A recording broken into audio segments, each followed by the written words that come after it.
You know, I spent a lot of time talking about games that you guys probably haven't heard of. So I thought today I'd mix things up a bit and talk about one of my favorite games in recent memory. Of course, I'm talking about Halo Reach. Oh yeah.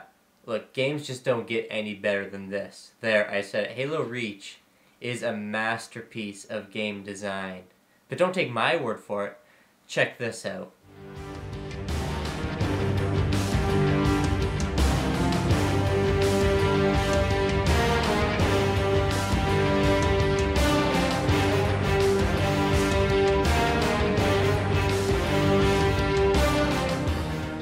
Just like I said, amazing. This is amazing.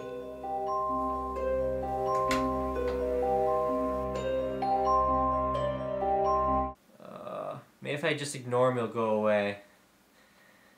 Not paying attention. There's no creepy fast food mascot standing in my door.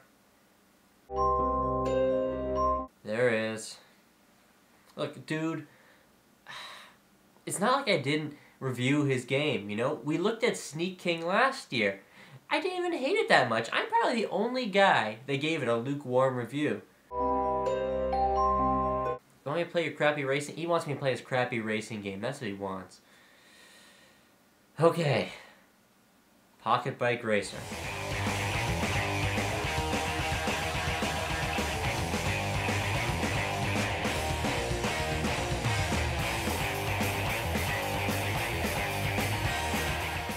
Released for both the 360 and the original Xbox, Pocketbike Racer is another King game.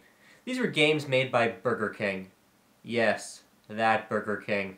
And once again, I'm a little on the fence. I mean, by all means, this should be a terrible, horrible game. I mean, it's Burger King combined with Pocketbike Racing.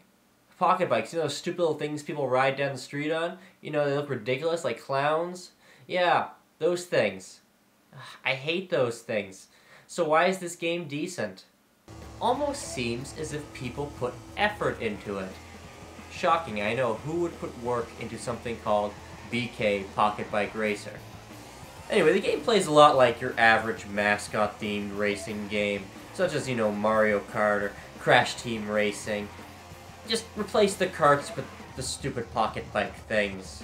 And replace, you know, the lovable Nintendo or Crash characters with the King, the giant chicken, and this little beauty. Who is she?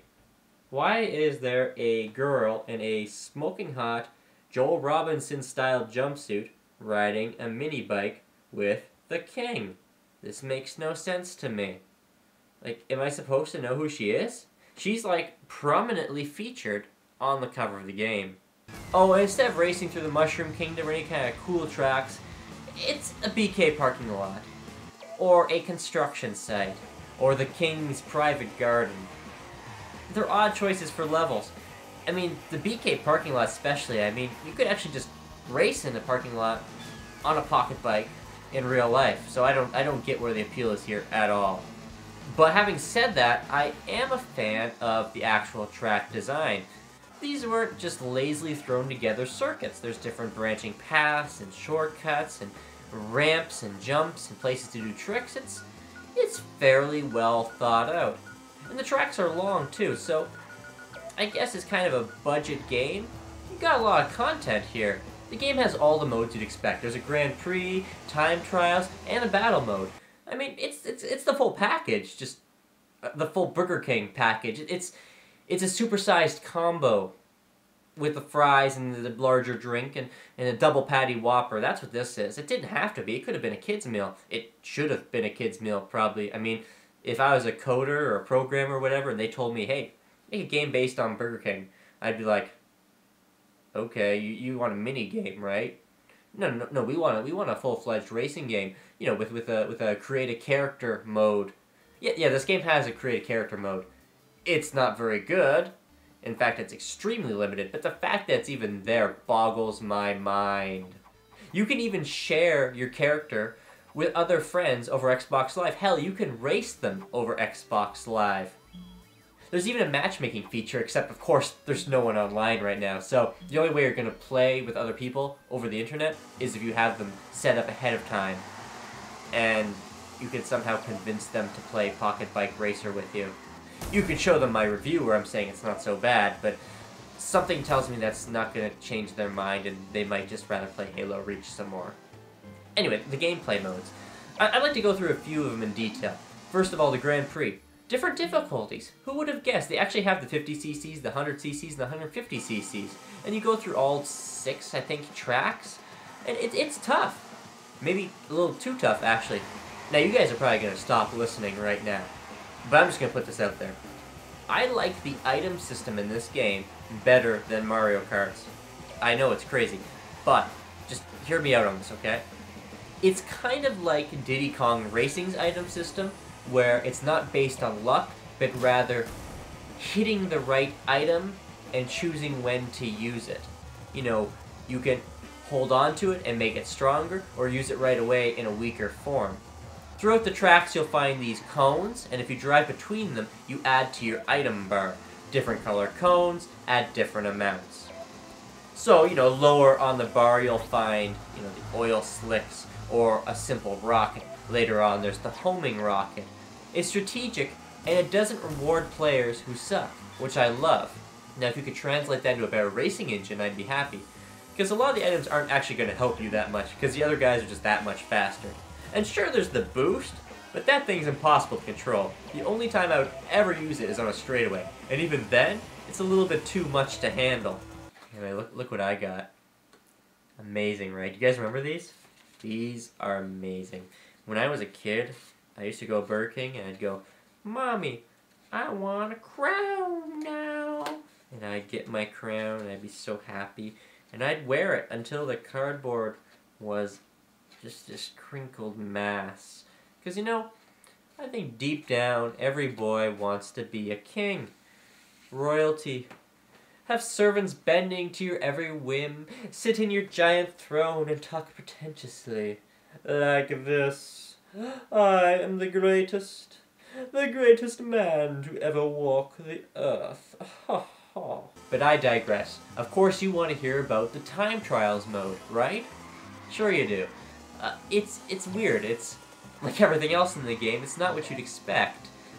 In, say, Mario Kart, you race around 3 times, and the game times you. I picked a level here, and I kept going.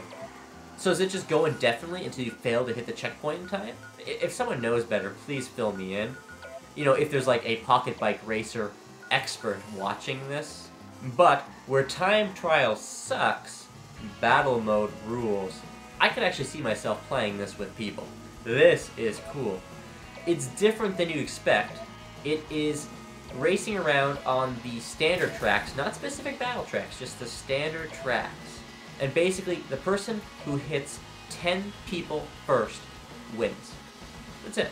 So, it doesn't matter if you hit this guy, then this guy, then this guy. As long as you hit 10 people, you win. And this is great because it doesn't necessarily eliminate players from the game. So everyone gets to play till the end.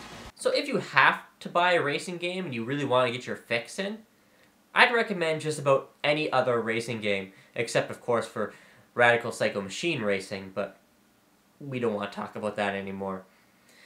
It's all around better than you'd expect, but it is in no way good. It's just not worth your time. I mean, go get some exercise, run around outside, race on a real pocket bike if you want. It's not like it's that out there. It's not this impossibility, something you can't possibly do on your own. You know, you don't need Burger King to simulate this for you. It's not that thrilling, okay?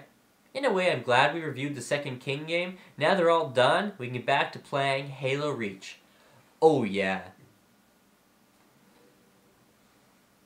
Big bumpin'.